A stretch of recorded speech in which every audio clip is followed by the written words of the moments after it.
We have plenty of things to discuss. Even for President Trump, this was a prolific tirade. In the past 24 hours, more than a dozen tweets, his angriest ones targeting the media.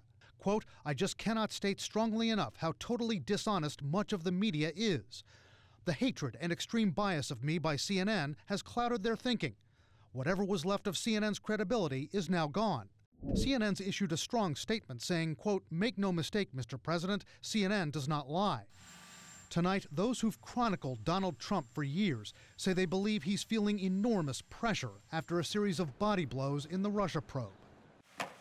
It's obvious that the president feels cornered. I think he feels besieged. When the president is cornered, and certainly this was true of him in business, he did lash out angrily. He would use whatever means were at his disposal to attack and diminish those he considered to be enemies. It's a trait that biographers say Trump has long had, going back to his days at military school, but which was sharpened by a ruthless mentor, a legendary New York lawyer known for his brawling style. He learned this lesson from his mentor, Roy Cohn, who told him, never let others set the stage for you. Always be out there. If you're hit back 100 times harder. If you're under pressure, if you're feeling cornered, you need to be viewed as the aggressor.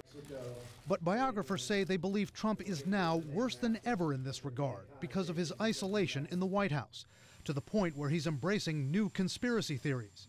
One of Trump's new tweets slams NBC. Quote, "When Lester Holt got caught fudging my tape on Russia, they were hurt badly."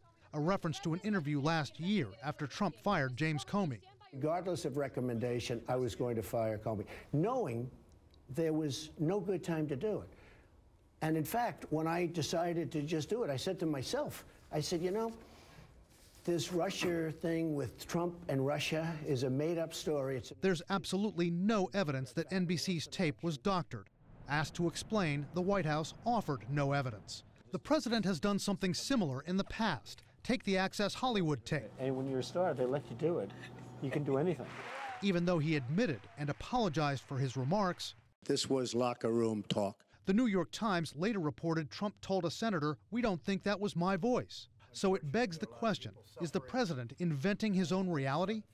Either he is losing touch with reality and is no longer reliably present in the real world, or he is cynically manipulating both his followers and the rest of us to consider something that is patently untrue. He wants to sow some doubt among his followers, at least make them question, could this really be true? Maybe it's not true. It dissipates the impact of the material that has him feeling cornered in the first place.